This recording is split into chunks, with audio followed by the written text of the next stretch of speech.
जिन पहली सूची में 39 लोगों के नाम बीजेपी ने जारी किए हैं वो सीटें हैं जो बीजेपी की कमजोर सीटें मानी जाती हैं। यानी किसी भी सिटिंग विधायक का, मंत्री का, नेता का, खुद मुख्यमंत्री का नाम इस पहली सूची में नहीं था। उसकी वजह यही है कि ये सीटें जिनके नाम अनाउंस हुए वो बीजेपी की हारी हुई सीटें हैं, कमजोर सीटें हैं। बीजेपी उस पर ज्यादा तैयारी के साथ उतरना चाहती है।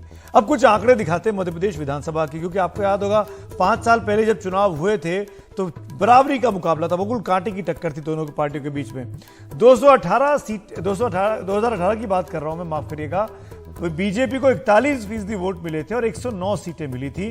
कांग्रेस को 40.9% वोट मिला, केवल 0.1% कम था और 114 सीटें मिली थी। यानी कांग्रेस बड़ी पार्टी बन गई थी कम वोट परसेंटेज पाकर भी।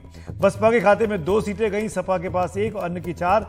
उस वक्त बीजेपी को हराया था और कमलनाथ मुख्यमंत्री बन गए थे इस आंकड़े की वजह से। लेकिन यह सरकार 1.5-2 साल चल पाई और फिर परिस्थितियां बदल गई और आज की तारीख में जो मध्य प्रदेश की विधानसभा है वो कुछ ऐसी दिखती है। भारतीय जनता पार्टी के पास 127 विधायक हो चुके हैं, यानी जीते हुए जो थे 18 में उससे 18 ज्यादा। और अगर कांग्रेस की बात की जाए तो कांग्रेस के पास जो 114 आए थे वो 18 कम होकर 96 पे हो गए हैं, क्योंकि ज्योतिरादित्य सिंधिया के साथ एक बहुत बड़ा धड़ा 18 विधायकों के साथ चला गया भारतीय जनता पार्टी में और शिवराज सिंह चौहान को दोबारा मुख्यमंत्री बनने का मौका मिल गया था।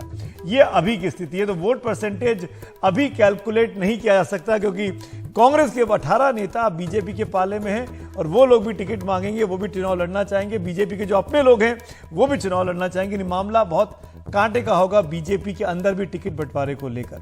शिवराज सिंह चौहान जो कि और कमलनाथ जो कि 2 मुख्यमंत्री पद के दावेदार हैं, उनके बारे में आपको बता देता हूं उनका सियासी करियर कैसा रहा।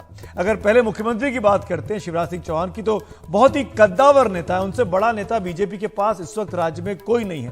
वो 1991, 1996, 1998, 1999 और 2004 में यानी 5 बार वो सांसद रहे हैं। इसके बाद 29 नवंबर 2005 से 17 दिसंबर 2018 तक करीब 13 साल वो पहली टर्म में मुख्यमंत्री रहे लगातार। फिर 1.5 साल के लिए कमलनाथ मुख्यमंत्री बनते हैं और 23 मार्च 2020 से आज तक वो फिर मुख्यमंत्री, करीब 3 साल और चुके हैं। तो करीब मुख्यमंत्री बने हुए उनके पास 17 साल का अनुभव हो चुका है। सबसे लंबे समय के मुख्यमंत्री हैं शिवराज सिंह चौहान मध्य प्रदेश के, और फिर से इस बार मुख्यमंत्री बनने की रेस में है।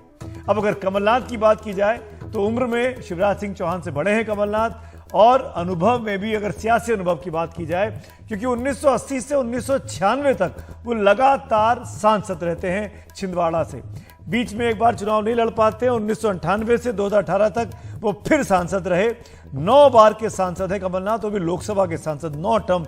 आई थिंक मेरे ख्याल से सबसे अधिक सांसद अगर गिने जाएंगे, अगर वो आज होते लोकसभा में, तो शायद वो सबसे अधिक लोकसभा चुनाव जीते हुए उम्मीदवारों में से एक होते। केंद्र में कई बार मंत्री रहे कांग्रेस की सरकारों में।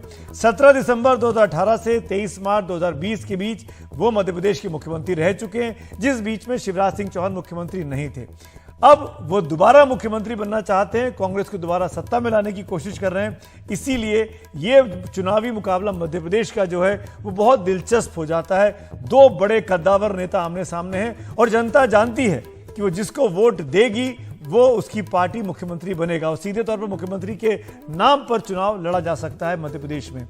बहुत ही दिलचस्प है। हालांकि बीजेपी ये कह चुकी है कि हम प्रधानमंत्री मोदी के नाम पर ही चुनाव को लड़ना चाहेंगे, तीनों राज्यों में, छत्तीसगढ़ में भी, मध्य प्रदेश में भी और राजस्थान में भी। तो फिलहाल